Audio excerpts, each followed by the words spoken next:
All right, our first step in producing this thriller audiobook, I want you to come up with a Google Doc where you list 15 different sound effects that you can use.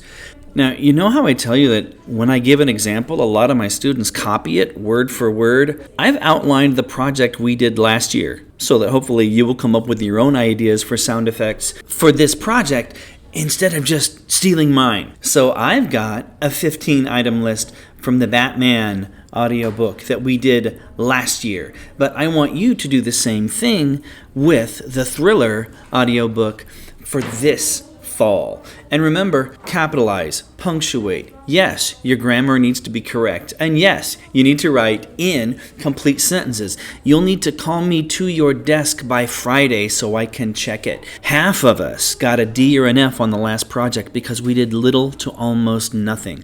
So me chasing each person down, asking them when their project is done, puts a huge grading burden on me, while literally half of my students did very little or nothing on the final project. So when it's time to grade, you will need to call me to your seat, and this needs to be done by Friday.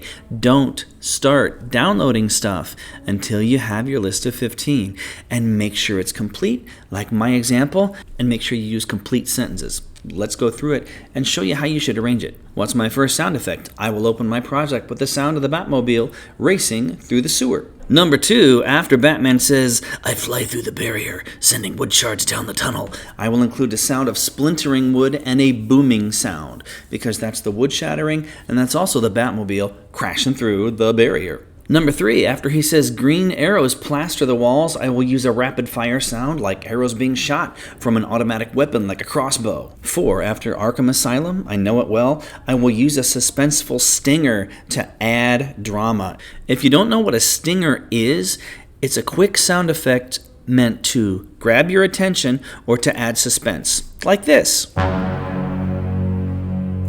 Or like this. Or like this.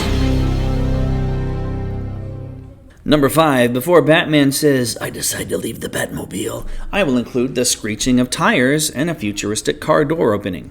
Why? Because he's getting out of the Batmobile. 6, before he says he will grapple through the ceiling, I'll add the whizzing sound of a grappling hook. After the hook, I'll have the smashing sound of him breaking through the ceiling. After the phrase biting into my armored glove, I'll use a chomping sound because Joker sends those robot teeth to bite into his armor. When he says he breaks the Joker's chattering teeth off with his hand, I'll use a shattering sound. After he talks about hitting his head with a crowbar, I will include a scary impact sound of Robin's head being struck by the Joker. After I use my enhanced suit vision to locate the Joker, I'll use a computerized sound that sounds like a laser scanner. I'll use the computerized beep after the words "I call the Batmobile down the sewers," like Batman is doing it by remote control with a special button on his armor. After he mentions the explosions, I will use an explosion.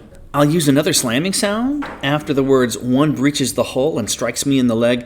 I want a sound of the Batmobile being smashed and Batman's leg being injured. And then finally, I'll add a grunting sound after Batman says, "A steel rod has been lodged right below my knee." So what I've done is I've got my list of 15 sounds.